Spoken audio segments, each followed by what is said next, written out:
what's up? It's your boy Mo. This is episode 42 of the Know Better, Do Better podcast. Sorry for the wait. I've been very lazy and unproductive, but, you know, the things that's going on right now, you know, it makes you want to get up and do something. I mean, even if you don't know what to do, it makes you want to get up and do something. So I'm here at Milk and Honey.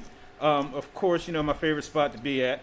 I have, I guess, a round table, if you will, to talk about the wrongful murder of George Floyd in Minneapolis, and, you know, the fallout, you know, from protests to riots to looting, and how it's affecting not only the nation but here in Delaware and specifically Wilmington. Mm-hmm. So I have a panel of people, if you will. We'll just go around the table and let them introduce themselves. We'll start with Sarah. Sure, yeah. I'm Sarah Lester. I work with Westside Grows Together. We're a coalition of community organizations, businesses, churches, residents, leaders, all working together to improve the quality of life on the west side of Wilmington, west of 95. So thank you so much for having me. No problem. Yeah, and I'm Brother Is the Truth. I've been organizing for almost about 20 years, grassroots.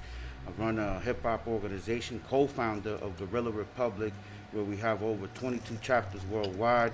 At the same time, co-founder of 302 Guns Down, and also a community liaison to the Delaware Art Museum. Awesome. Hey, this is Tizzy Lockman. I am the state senator for Delaware's 3rd State Senate District, and so I have the honor of representing a whole lot of Wilmington, downtown area, the east side, pretty much all the west side, even including the riverfront. So a lot of the areas implicated in, you know, the discussion of what's happened most recently, but also a very diverse district, which experiences a lot of the disparities relating to, I'm sure, many of the things we're going to be talking about today, in all its forms. So very proud senator from the 3rd District. Hello there, I'm Quincy Watkins. I'm owner and operator of Milk and Honey Cafe on 807 North Union Street, Wilmington. I'm also lead pastor of the neighborhood church that's also in Wilmington, Delaware. And most of all, I just love Wilmington. I think Wilmington is a booming and incredible city. I think in the next few years it'll be the hottest place on the East Coast. So I'm glad to be a part of this. Thanks, Morris, for having me. No problem. We, we also have a phone-in participant with the round table. Why don't you go ahead and introduce yourself? Hi, my name is JaQuanne LeRoy. I am a visual artist from Wilmington, Delaware. I am currently the artist in resident, teaching artist and curator in residence for the Delaware College of Art and Design, Delaware Art Museum, and the Chris White Gallery, as well as the creative arts coordinator for Epiphany Church of Wilmington. All right. awesome, JaQuanne. Yeah, I have 2 of his work. I have 2 of his work here. He's an amazing artist. Yeah, it's right around there. Great. So, like I said, I was feeling very uninspired, you know, with the whole COVID pandemic. You know, being quarantined, sitting in the house. I did do a live stream, you know, but after that, it was like everything was so pandemic-based and COVID-based, and I just didn't want each and every podcast to be about that. So I was like, you know, I'll just take a hiatus and just kind of take a break, take a breather. Plus, like I said, I wasn't feeling creative. I wasn't feeling productive. But then this happens, and it's like, wow. And then, you know, I went to bed Saturday and woke up Sunday morning and was like, what just happened? You know, I mean, if you've been under a rock for the last 3 or 4 days, you know, the city of Wilmington, especially Market Street, Shipley, was rocked with, well, I'm not going to say rocked. You know, they started out with peaceful protest in the morning and afternoon, which I think went pretty well. But then when the sun fell, things happened. Places were, you know, robbed, looted. Things were burning, chaos, if you will. So, you know, when you wake up and you see those types of things, you know, it's just frustrating to see. It's frustrating to hear. I mean, I know it's a lot of unjust things going on. So I just felt like I had to get up and do something. If anybody wants to chime in and kind of give their opinion or thoughts on the last few days, particularly here in Wilmington. Yeah. I mean, I think a couple of us were there on Saturday for the beginning. Okay. Right? You were there? Sarah, were you there? I was not there. So my daughter, in fact, I have a 16-year-old daughter, insisted that we go. I'd been thinking about it, and then she was like, she came and like put her flag in the ground about it. I was like, this is a very exciting moment in a parent's life when your child wants to take a stand. And so I was all in, and so we went. I would have probably gone anyway. It was. I mean, it was peaceful. The tension and the pain was evident from the very beginning of just hearing what speakers had to say. Don't you think? Yeah. Yes. No. Definitely. So, you know, there was a discomfort, a very well-deserved discomfort based on what we're responding to with the incident in Minneapolis with George Floyd, as well as several other things that have happened in recent weeks with Ahmaud Arbery, with Breonna Taylor, and lots and lots and lots. So, I mean, it was intense, and I can't say I was shocked that it escalated necessarily, but it was still very traumatic to witness. Just even that visceral feeling being there and then seeing that occur, even if you understand all the underpinnings of concerns about police brutality and systemic racism and white supremacy and all these different things we're now talking about much more openly, seeing it get to that very intense, the looting, whatever you want to, was just a real shock and trauma that went beyond what I thought I already got it, but probably the Sunday afternoon after being downtown and everyone was kind of gathering, and I came home after that. Had tons of really intense discussions out on Market Street. Was probably one of the first times in my position where I felt, my position as a senator, where I really was feeling like a bit helpless to make the change that I have known for a long time needs to be made. And just, I know a lot of us are doing a lot of crying these days, but it was probably one of the first times I really felt it.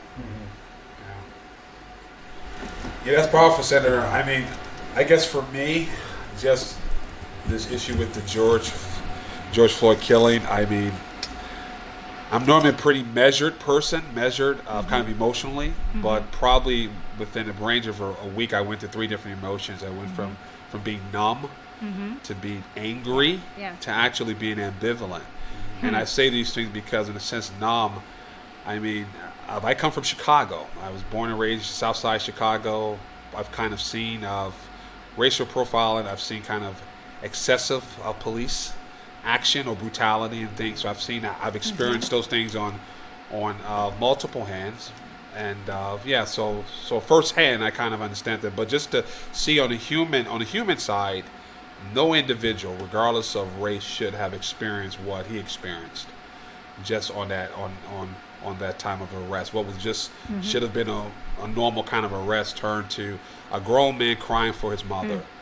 8 minutes of having someone on his neck. So you're black, white, whatever race you are, no one wants to see that. I mean, my heart just rinsed out and I never felt unraveled like that before. And just seeing that, so processing that from there, and me, I kind of wear a couple hats. I wear a faith hat in the sense that, obviously, I'm a person that loves diversity. I've always have that, and I believe God is honored that way.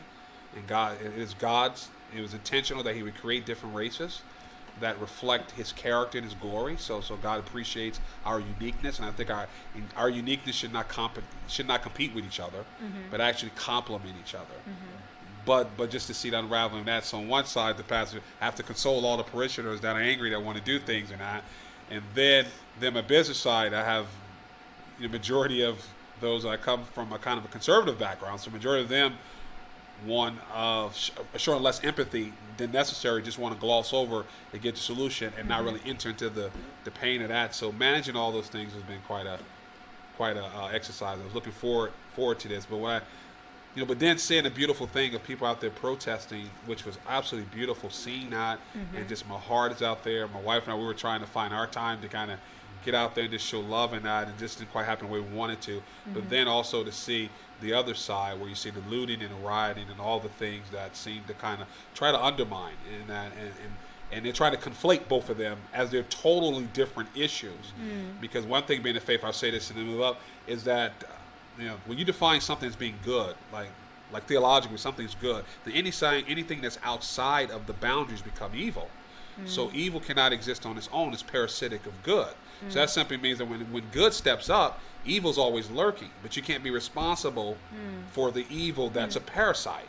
it comes because we've already defined that was good. When you peacefully protest, you already make an agreement not to riot, not to loot. So if people take advantage of you not doing that, then you cannot just assume because the protesting was the leverage that did it. So, I mean, those kind of things on my heart and mind. JaQuanne, you want to add something? Yeah, sure. I actually, sorry, my nephew's in the background. It's all right. It's all right. All right, so I actually live on 6th and Market right now in Wilmington, and you know, I've been a part of this residency like for the past few months, and again, you know, with COVID shutting things down, I'm a curator, and so that really just had me in a space of just kind of being detached just from society, and when George Floyd was murdered, you know, right off of the back of the jogger who was murdered, it just really, you know, it's like you ultimately just sort of develop some type of callous, especially for me as like a young black man. You know, I've just seen just the lists of names and just the tributes, and I got to a place where I couldn't watch any more videos of people. So to this day, I haven't seen the actual incident with George Floyd, but just actually being able to see from my window people protesting positively from all different backgrounds really was moving for me. I wasn't able to join into that, which unfortunately, because I have my nephew right now, and you know, I didn't really want him to be in a space that was vulnerable, as people were angry and people were you know, in traffic and things of the sort. Absolutely. But just in that time, I you know, actually went live and showed people who were protesting, but then also showing people who were rioting. And initially my response was that, you know, shame on them, but really coming around to understand that it's easy to say shame on another person, but it's a lot more difficult to empathize and to see where they're coming from. And so it was something that I encouraged people, my followers, on Instagram and Facebook to do, as well as, you know, calling people really to pray, that, you know, people would really adopt the spirit of forgiveness, and just also really lean into the light and lean into God's love in this time. Yeah, for me personally, I showed up with my family, my 3 children too, and my lady. And me and my children, we've been active in our community, whether it's Brooklyn, whether it's Philadelphia, here, no matter where we're going to show up if there's injustice. Now for us, I know people have asked me, why do I bring my children? But this is what we natives do. We have to teach our children. We have to teach our children from the beginning of the root, so they know what they need to do when they grow. Because even in my country, in Peru or Mexico, we have to be 11 or 10 and guard our cities and our blocks just as much. And we have to guard it with AKs, and we have to guard it, our community. And that's why we're guerrillas. Because that's what our job is to protect our community. Now, I was there and seeing from the beginning, and at the same time seeing the result. For me, it was a day to be proud that Wilmington had a heartbeat. It was a day that I saw that people actually had emotion. Where we've been here, anybody who's lived here for over a decade, because I originally came out from Brooklyn. I lived for 27 years out there, and I moved out here. But there's a level almost of no consciousness over here. In other words, rules are different. I've seen it left and right, and I live here in Westside, you know, and I actually lived on 7th Street for a long time, right on Tatnall. So I got to see everything from firsthand, you know. And I choose to live in those areas because if you're going to work in an area or try to help an area, you got to get in the middle. But for me, what I saw is rage. And I know for me, we can't define people's rage. We can't put a line, and we can't tell people how they should feel. These children that you saw at night are children that have been abused by a system. And anybody who understands what abuse is, one day you will act out. And that's how I took it. And it's like a lot of people don't understand, because if you have never been locked up, if you've never been in an institution, if you've never been brought up in a foster home, I have. And you fighting for your life every day because no one's trying to hear you. Nobody's trying to give you a chance. Nobody gives a damn because you're just a child that's poor and you're black and you're brown. So I felt for them. And to anybody who thinks that it was reckless, everything, these youths are a lot smarter than you think. They have more technology than we ever had, so they can communicate better. These are not just simple stores that were just walking by and let me just break the window or let me just take something. Everything was targeted for a reason. And if you hear the youth and you're on the ground, you would know that they felt the same thing. When they looked at the stores, they felt, that's the store that doesn't accept me. That's the store that doesn't try to employ me. That's the store that doesn't let me in. And we have to realize that when we're stripping culture out of this city, it affects and people don't forget. I hope that this, in days like this, for the rest of the world, all across of America, from one end to the other, let it be a warning. Kill another black man, and we're going to react again. Because there is nothing until you bring us justice, until we see that we can fight for something worth living for. Because right now, America's telling us we're nothing. That's where we at, and that's where I'm at with my heart. And I'm going to keep doing my part to protect the youth, to protect the people. And I'm not on the wrong or the right side. I'm with the people. This is how we feel. And that's my piece and my intake, of that day. Anything to add, Sarah? We can kind of keep moving, but I have lots of... I mean, I agree with Brother Is. I work as a barber, so, I hear all the different takes on the looting and the rioting, I understand. It's not that I agree with the looting and things, but I understand. Me too. And I was telling a lot of the older folks that was coming in there, they were saying, "Oh, it ain't right." I'm like, "Yeah, it's not right from a business standpoint, but I get it. Like that looting, it was a symbol. It was a cry for help, as Brother Is was alluding to. So it's like, like he said, those are the stores that don't accept me. Those are the stores that, they tell me to get out of. Those are the ones that aren't hiring me when I come in there. And this is the neighborhood I live in. They see me every day and they reject me. So I understand that. So I get a lot of those feelings. I get a lot of those emotions. Brother JaQuanne was saying he hasn't watched the video. Neither have I. I haven't either. I can't bring myself to watch it. Just photograph. Yeah, I've seen the photographs on social media. You watched it? But I can't bring myself to watch it, because if I watch that video, especially before Saturday, who's to say I might have been up there? Because like things like that, it ignites something inside of you that maybe you didn't even know that was there. Exactly. And before you know it, you're doing something that is totally out of your character. So I have not watched it. I haven't watched the jogger in Georgia. I haven't watched any of that. Like I just can't bring myself to. Yeah. It just incites too much. Exactly. And like I know myself to a degree where I'm like, it's better not to. But so I mean, it is. It's like the protests and the unrest that followed. It's all an articulation of pain. Yes. I don't know. There's some people who come to a protest and can speak to exactly what they are seeing and feeling, and then, but I think it's about George Floyd specifically, but it's about all of the people on those lists. Yes.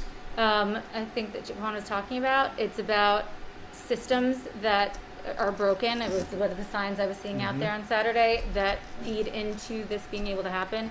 It's a lot of pain that people may not even consciously realize that they were having, in a very specific way, all coming to the forefront when we know things happen in our own community. And so, and so people can not personally know George Floyd, see what happened, and have all of that come up and be expressed. And I think I'm somewhat heartened in the sense that, and I know you talked about some of the business, their more conservative response, which is I would love for us to talk more about. But I think we're seeing more empathy in response than I feel we've seen before, which I think is really interesting. It's not universal, Right, and right. we don't know yet whether we can carry it forward into real change. I hope we can. But I feel like we're seeing more people being aware, making those connections between the pain of our systems and why that might show itself this way. That's just such an optimistic thing to say. I do I'm really. the Pollyanna. Yeah. I mean, part of it has to do with who are our circles like on social media, and I mean you have a big one because you're in your role. So I am hopeful, I guess, based on Maybe I just muted everyone who disagrees No. with me. I don't know. No, not at all. I don't know. There's so many great points I would love to respond to, but really, when it comes to the protests and not the protests. See, I actually, this is a really good learning opportunity for everybody. And when we, I think sometimes I'm afraid to speak sometimes, like, in my role as working with Westside Grows Together, because I want to make sure that I, first of all, listen, but also that I I don't have to be so politically correct that it's, the worst thing ever, but I want to make sure that I'm using the right language. But, so as far as the protesters or the specific individuals that ended up, that small group that ended up kind of turning things a little bit more hectic on Saturday night, and damaged some of the businesses, they got a response, from our politicians. I mean, I was there on Saturday on Market Street. I wasn't there Saturday. You were on Sunday. I was there Sunday on Market Street for the response and the cleanup. I wasn't there Saturday, right? And that speaks to so many people who showed. Like, I'm one of those people who showed up on Sunday for the cleanup, but wasn't there necessarily for the actual really amazing and powerful protest day. And we heard a lot of speakers on Market Street that day, who we had every level of government on that street. And so now what? And I don't. I think that's really important. Yes. Absolutely. Like like you said, we got the response. So now what do we do with the response? Now what? And I think that is that's the $1 million question. It's like, now what? Right. Because we've never been in this position. Usually, Quincy said, usually they kind of just gloss over it, or we just we grow a callous to, like Brother JaQuanne said, we were just callous to it, and then it just becomes yesterday's news. But we have a response. We've opened some people's eyes. We've raised some eyebrows. But now, what do we do with the ball? The ball's in our court. Now, how do we take it and run with it? Yeah. Well, I would say the ball's in our court, but I would say from the phrase that the squeaky wheel gets the oil. But in a sense, I'm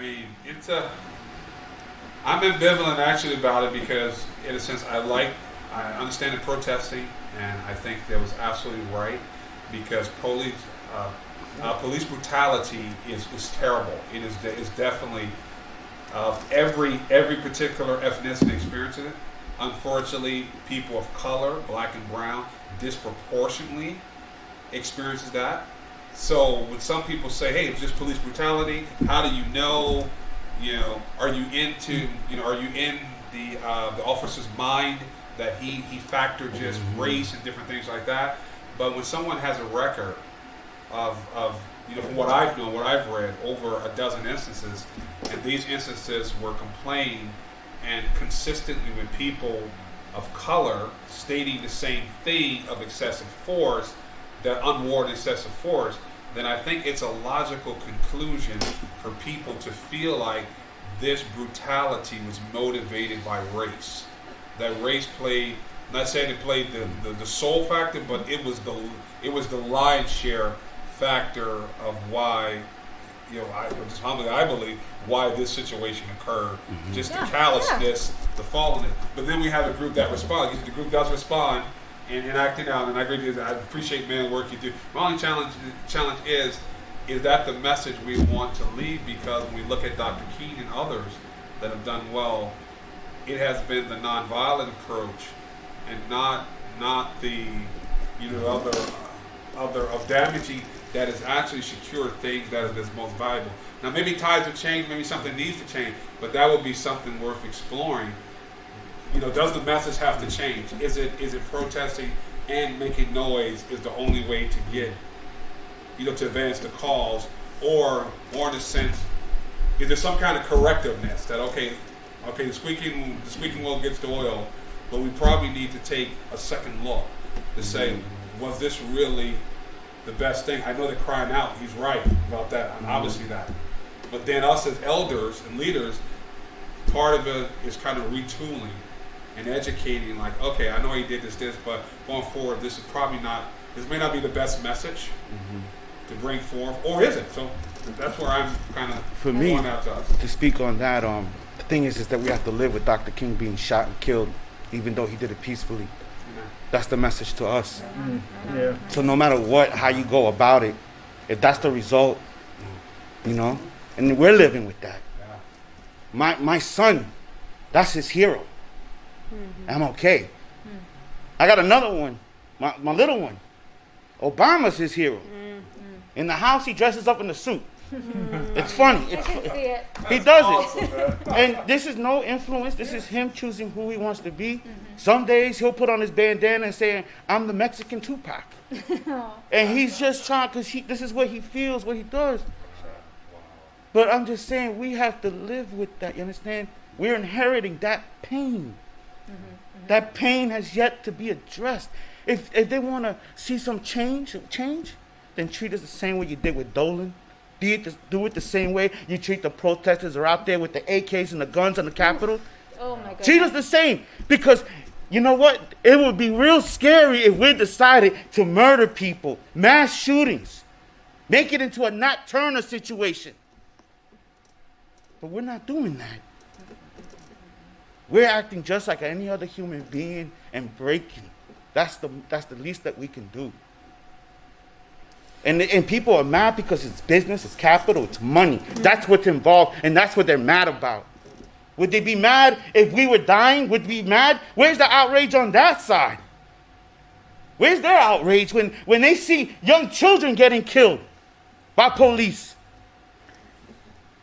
But they mad something so simple, and that's what I'm saying. Like, people have to realize this is where we at, 2020.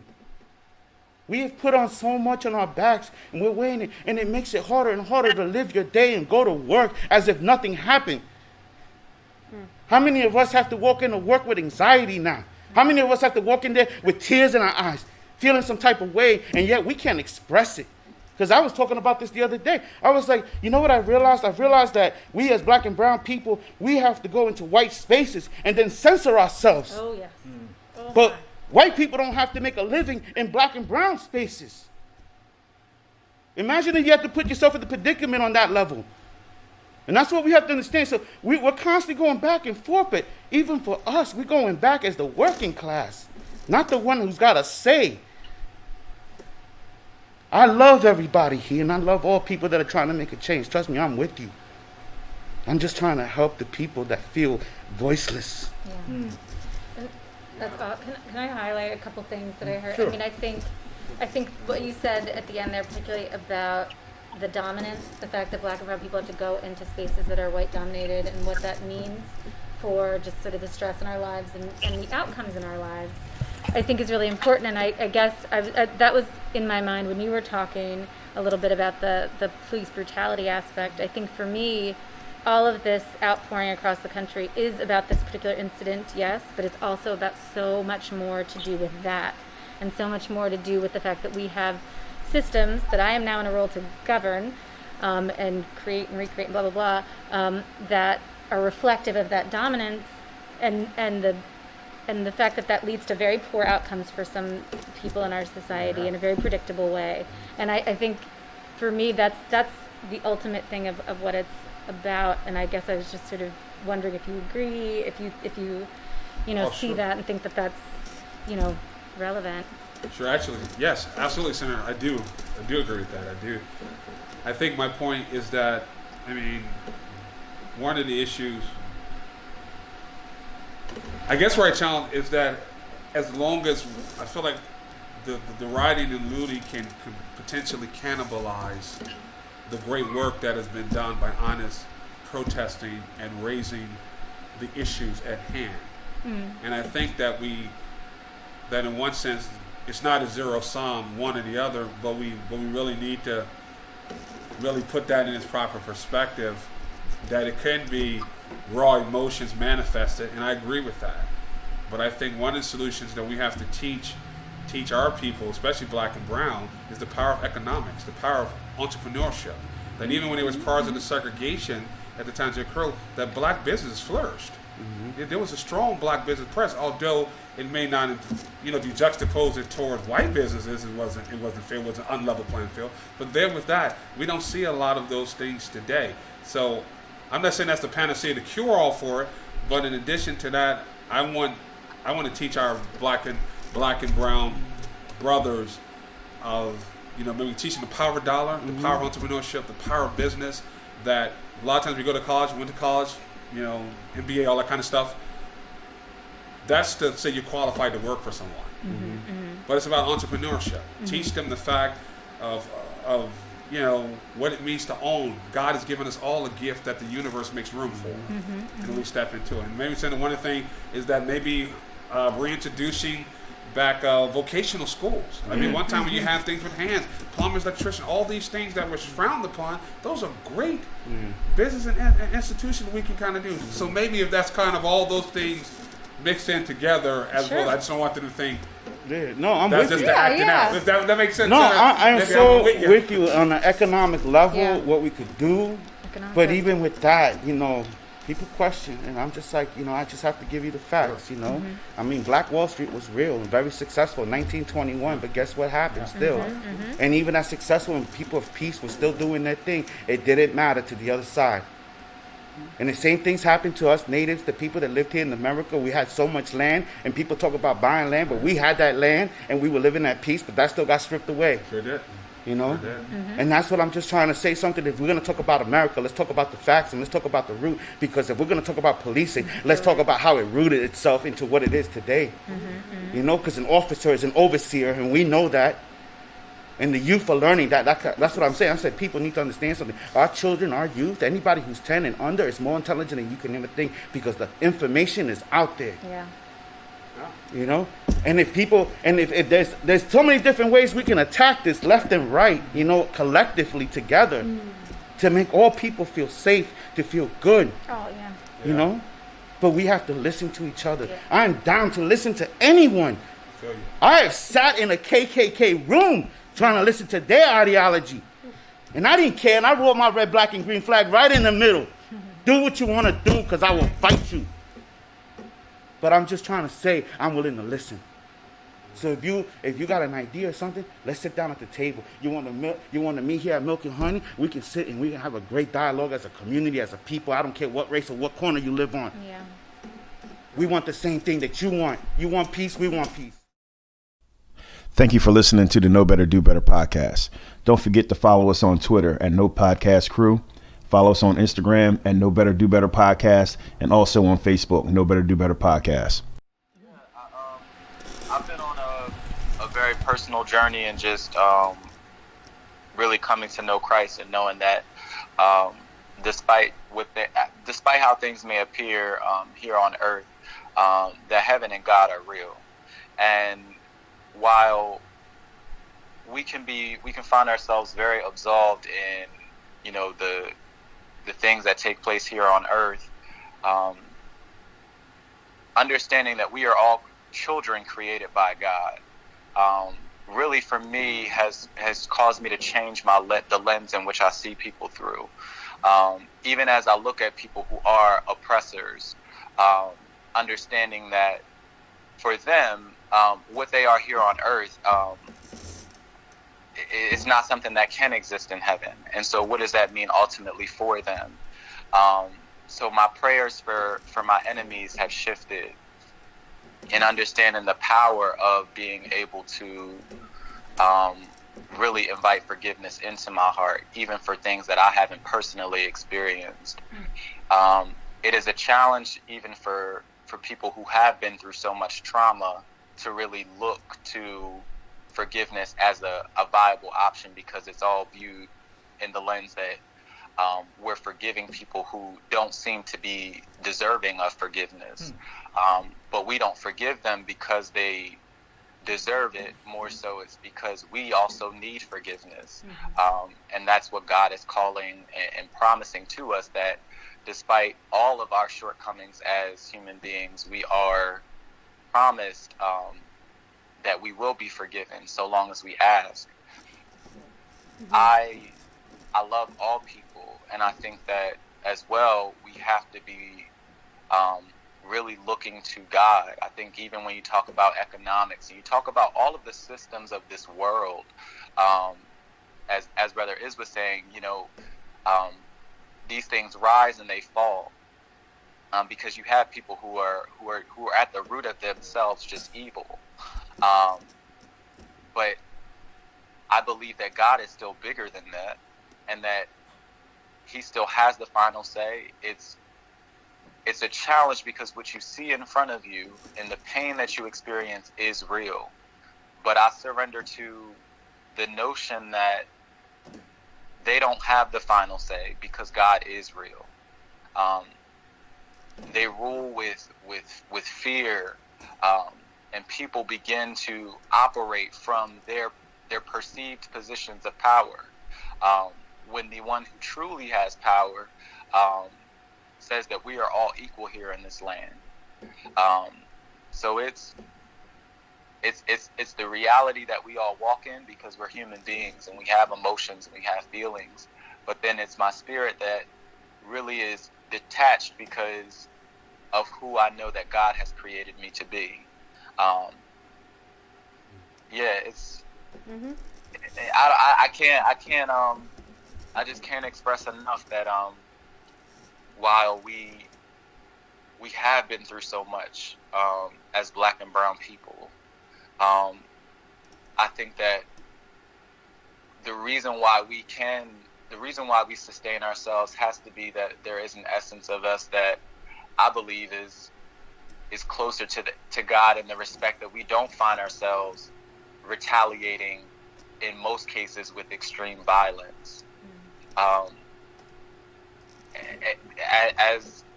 As a lot of people who in this world, if they were experiencing the same type of trauma, we've seen how people have acted out. And it's not to say that we're only given a certain strength just according to who we are.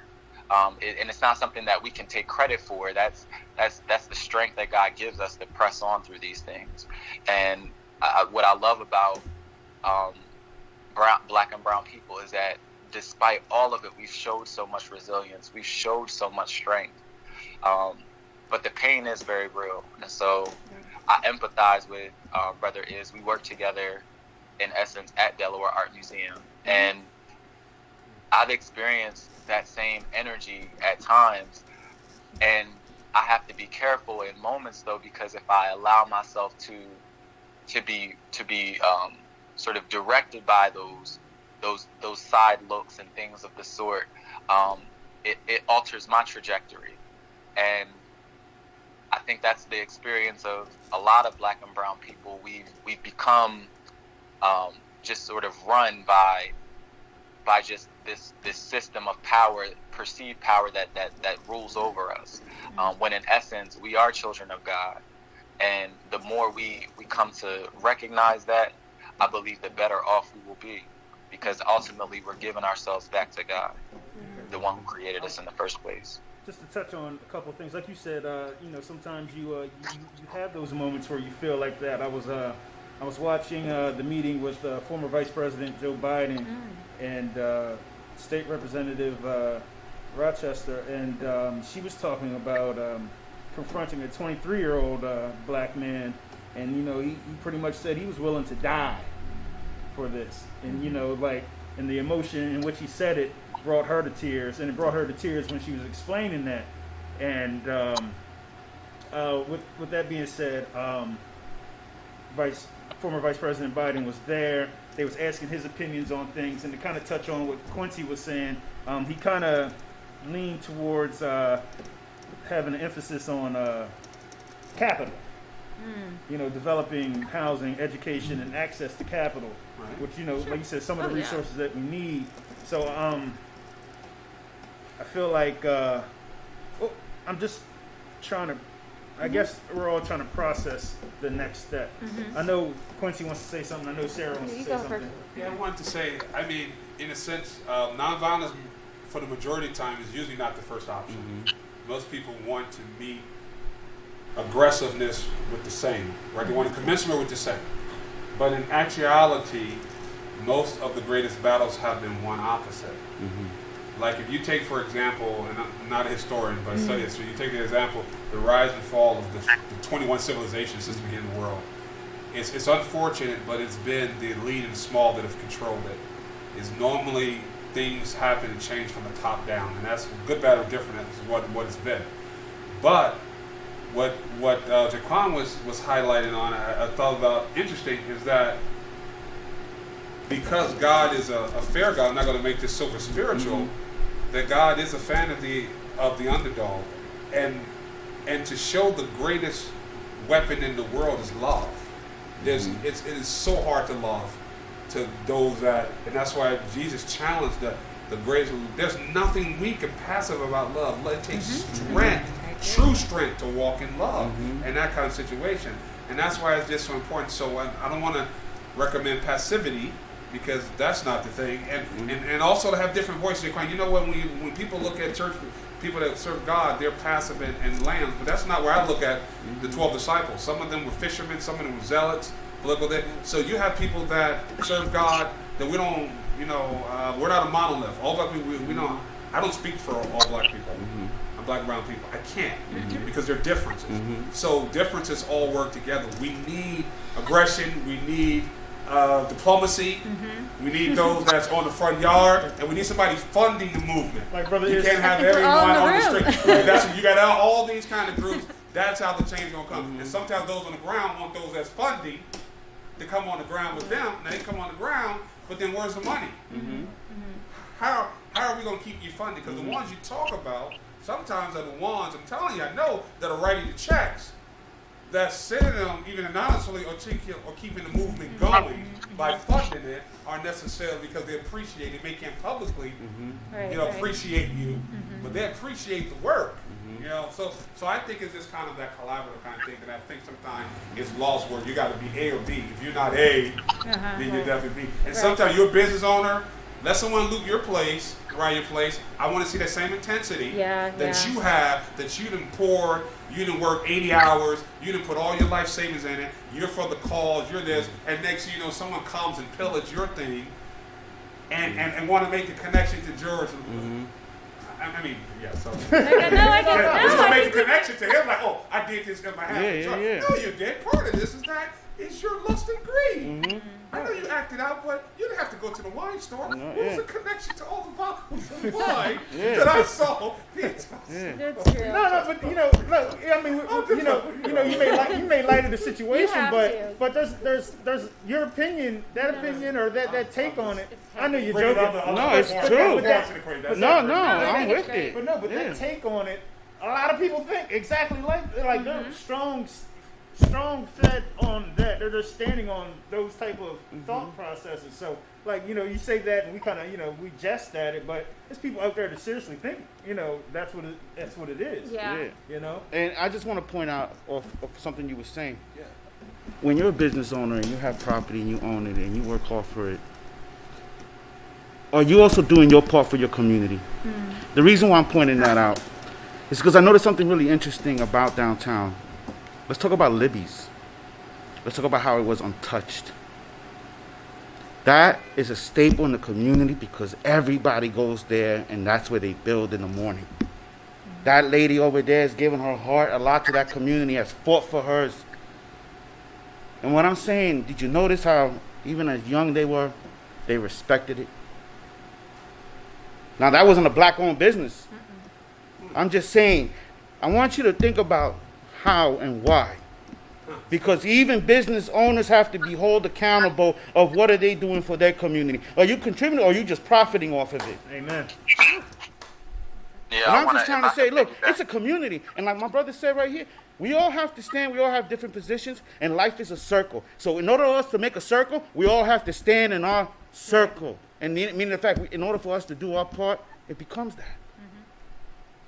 We all here, I got to commend Sister Sarah for being here, not only for that, because I know for a fact Sister Sarah has helped out the Westside build, black and brown. Absolutely. Definitely, yeah. That's a voice.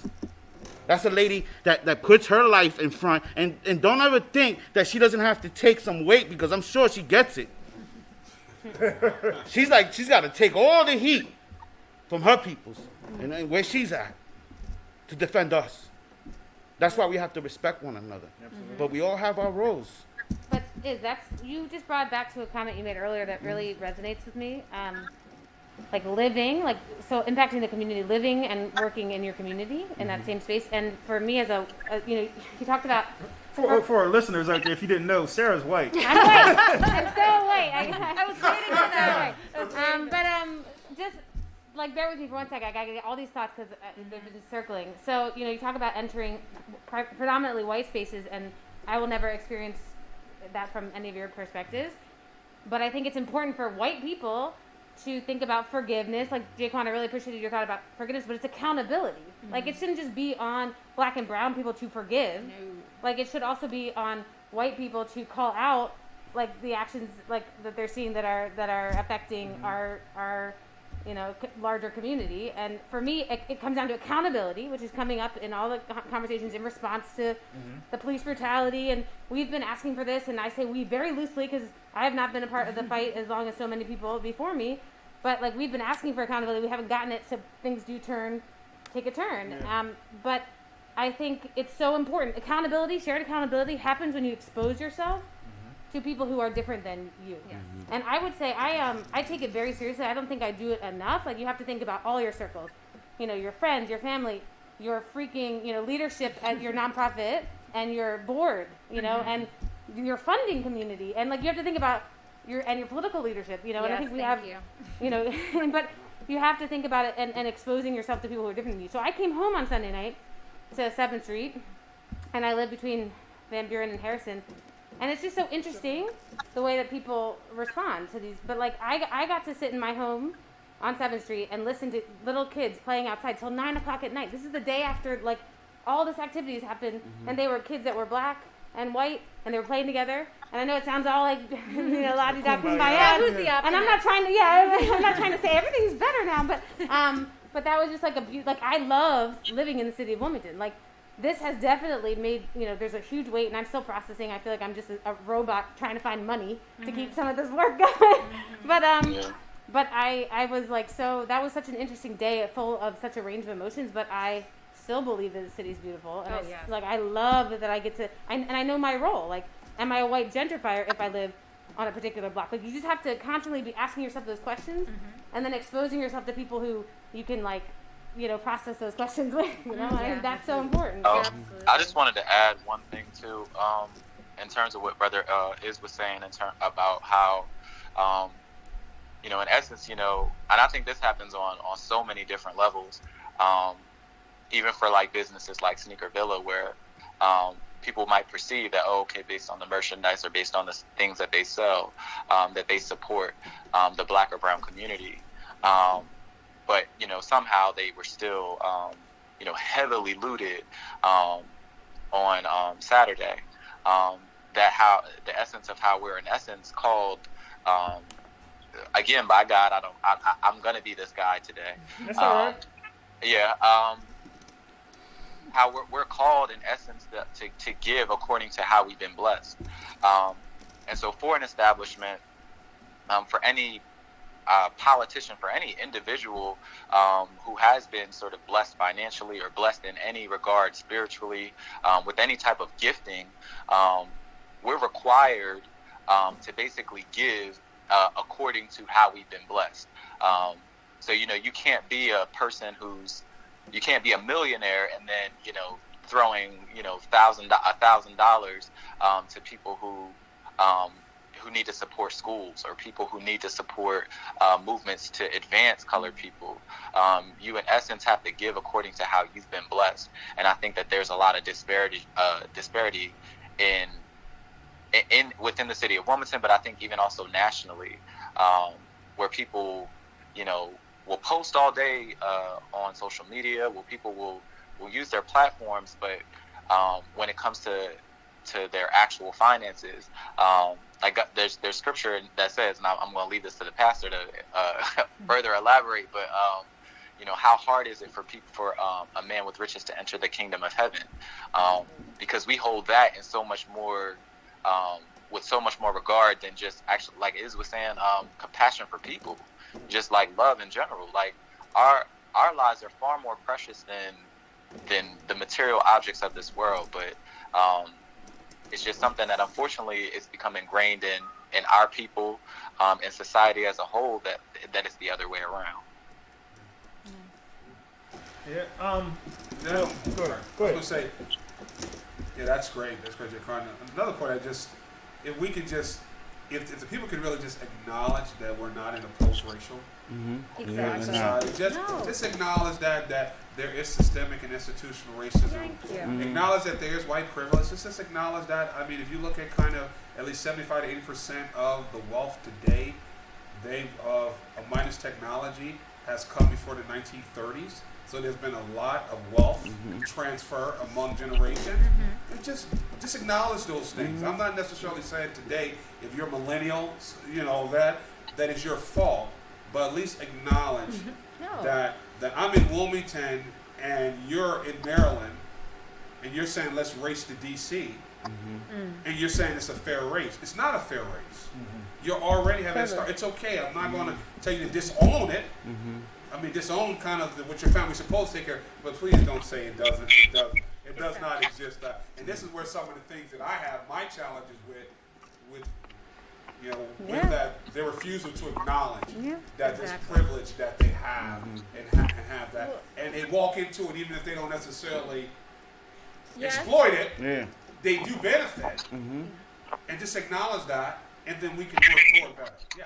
And if I can speak to it from my role a little bit, everyone has been so right on. It's awesome, great conversation. And I think what frustrates me is, yes, there's that lack of acknowledgement. And I think in my role, I realize there's also a lack of understanding sometimes that like a lot of that you're describing is enshrined in our law and at every level. And that we have a responsibility and an opportunity to do work of reform to get that, to pull that out, to right that ship in a way.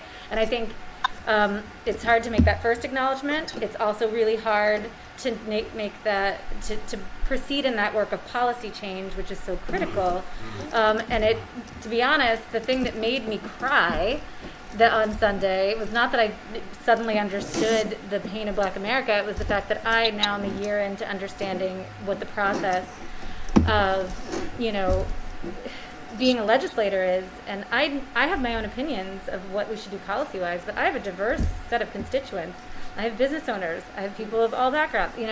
I speak for them, and I represent them in the work that I do. And I work with colleagues who come from all different backgrounds, and have lots of different perspectives, and that all plays a part in the type of policy work we're able to do. And so for me, it was talking with people on the street, thinking about the night before, and the urgency that people are crying out for those changes in the policies that feed all the things that you're describing about the privilege and the other type of stuff, and understanding also what the process is to actually act on what they want, and knowing that it's not going to be overnight, and that's a very devastating feeling, to feel like you can't deliver when you want to. And that's just kind of where I have been. And it's not pointing fingers at anyone in the scope of that process. It's just sort of the way that it is, and we all come from our different places and try to know each other and try to figure out a way to compromise and do the best we can to create systems that work for our constituents, and then hopefully for all Delawareans in the case of the work I do. It's really hard, and I think in terms of what we can do next, I'm a big fan of protest. I'm a big fan of activism, and I think it is a huge part of just our whole dialogue as a society, and it really moves us to new places. The thing that I often feel is missing, though, is the understanding of citizens of then how to translate that into policy change. And there's so many steps, and there's so much opaqueness and weirdness in there. And honestly, at the end of the day, I think at heart I'm like a social studies teacher, and I'm happy to do that. And I really want people to understand how our systems work, and that they are systems that we have the power to change if we participate in them. And that does not really seem sexy or exciting as protesting, but it is that's where the sustainable change is. Yeah. And it's access, and just by you being here, being our state senator. Yeah. Every first time I've met you, being accessible, being resourceful in that's a beautiful thing. That's a huge thing, which a lot of things don't have. And Sarah, you know, when we opened up the coffee, she immediately came, hey, glad to have you here. I want to help you. I want to sustain you. That's what I think. And you really touched me, and I want to make sure that I'm accessible to whatever you want to do in the community. So it's just access. We want access to things. We don't want handouts. So we want access to be able to obtain the things and to generate, you know, our own wealth, our own opportunities, and different things like that, and work together. Yeah. That's what the acknowledgement of the privilege is. Now acknowledge it. Now open up access. That's what you can do. You know, I'm not telling you to right every wrong of your grandfather and great grandfather or a different generation. I just want now for the access to be open. Well, if we can't do that in Wilmington or in Delaware, where it's so small. Then I we can. And I'm going to tell you something about what's beautiful about Wilmington, Delaware for me personally, and the reason why I stayed here. I didn't know about Bob Marley when I moved out here, actually. You know about the Bob? I grew up in the streets of New York. I grew up in group homes. I've been in and out of jail, back and forth. So we don't come across information like that. And I never even heard the word love. I grew up. I at the age of 27, I didn't hear about the word love. I was shocked. One day, I met a beautiful woman named Mama Jenny. She sat down with me, Bob Marley Fest. She saw me in a newspaper because this is what I do around. I've been advocating and trying to help my brothers and sisters that are in gangs to have a different form of way of life, because there's another way of life, and that's economics, and we could flip this shit, you know? But my thing is that when Mama Jenny sat me down, and one day she was like, you know, I want you to help out with the People's Fest and stuff, and she broke me down who Bob was. But through that journey, I heard one album of Bob, and now people think I'm wild and crazy. This is so many years ago. Because love is the greatest weapon. Yes. Love is the greatest weapon when you put it and you use it, and you put it with everything you put. And as long as we love our brothers and sisters, and we got to teach our brothers, because if you're talking about all them youth, I guarantee you there's no love. They don't know about it. They probably never been held. They probably were just like me, just angry, and wanted people to feel our pain and understand what we feel. I appreciate one day, the other day, a brother came and he just stopped at my house and he just said, let me give you a hug. I didn't call him. He didn't text me. He didn't even let me know he was stopping by. But he felt it. And I'm just telling you, man, don't be ashamed to love your brother and sister. You know? I know that's the most powerful thing you could do right now. If you really gangster, if you really hood, love your community and do something about it. Empower it. You know? I think that's well said. I think we should end on that. I like that. I mean, brother Iz said it the best. I mean, that's one of the hashtags I use for the podcast is lead with love. So, I mean, you know, you're hitting the nail right on the head. I just want to thank everybody. I want to thank JaQuanne. I want to thank Sarah. I want to thank brother Iz. I want to thank Senator Lockman. I want to thank Quincy for giving me the space and, you know, your time. I feel like this was a much needed discussion. I hope the people that hear it feel empowered to be positive, to love one another, to make some changes, to look at yourself and look at others differently. That's it. I don't have much else to say. And also pray for Wilmington. Absolutely. You know, my side, I'm also a pastor. I believe the power of prayer. It's not just some mystical kind of emotionalism, but it is of recognizing that some things are beyond our control, but they're not beyond God's control. Absolutely. And God's favor is Before I do close out, in case you want to get in contact with anybody here at the panel, or go around the table, where can they find you at social media wise? Start with Sarah. So Westside Grows Together on Facebook and Instagram, and I'll just say real quick, I don't want to lengthen this too much. It was in the works once COVID kind of settled in, but we have launched a Wilmington Strong Small Business Fund, and it is micro grants, $1,000 to support small businesses, focusing on our corridors, looking at those in greatest need, looking at a lot of businesses, a lot of black and brown businesses that may have not had access to some of the resources that have happened, or maybe they just need a little help to get them to that next source of funding or to opening up. So that's WilmingtonStrongFund.com. And Westside Grows Together would be the Facebook and Instagram. And for Brother Is, if anytime you want to feel what we're doing in the community or what we're doing for our community, feel free to hit up GuerrillaRepublik.org. You can find everything that we're doing from around the world, and especially how we're empowering one another and how we're using our voices and taking responsibility for the lyrics that we put out there too as well. So this is what we do, but the main thing, always find us GuerrillaRepublik.org. We ain't hard to find. We're everywhere, okay? Awesome. And so you can find me on Facebook. If you look up Senator Elizabeth Tizzy Lockman, it'll come up. You can just type in Tizzy. It's Tizzy. And it's also Senator Tizzy Lockman on Instagram, Tizzy Lockman DE on Twitter, and I just love to engage with people. I love the idea of everything we're talking about. I love you guys, and I love the idea of putting love into our lawmaking. Yeah. So let's do it. Yeah. Quincy, where can they find everybody at Milk and Honey at? Where can they find you? Well, two ways you can find me. First, you can find me on social media at Wolfgang Speaks on Instagram. Okay. And also as part of our church, Milk and Honey 807, Wolfgang Speaks, and also the Real Neighborhood Church. You can find us there. Or more importantly, you can find me here in person, 807 North Union Street, Milk and Honey, where life flows. So come join the milk movement. Yeah. So, yeah. Brother JaQuanne. White, that's right. Brother JaQuanne, where can everybody find you and your works of art? I have a website, www.jaquanne.com, which has access to my social media and my Instagram and my Facebook. Those are the only ones I really use. Okay. The JaQuanne.com. And also buy some of his art, because tell everybody, because he has two amazing pieces, JaQuanne. You're all right, man. And feel free to check out his work on the streets. He's got some beautiful murals out there. Yeah. I know your work, JaQuanne. Thank you. JaQuanne. Yes. So again, I'd like to thank everybody that showed up and came out and speak on their behalf, and special thanks to Senator Tizzy because because she was not going to do an in-person interview. I'm gonna put it out there. We're still in a pandemic, you guys. Still in the COVID We're mode. still in a pandemic. So the fact that she came out and blessed me with her time and presence, Where's she at? I am so Where? at Milk and Honey, okay, it's hard to 807 Zoom. North Union Street. At Milk and Honey, If y'all. we sound It's muffled, safe we're here. wearing our masks here. We are. If you can't sound a tell. little muffled, we do have masks on. You'll see the pictures online. But thanks again.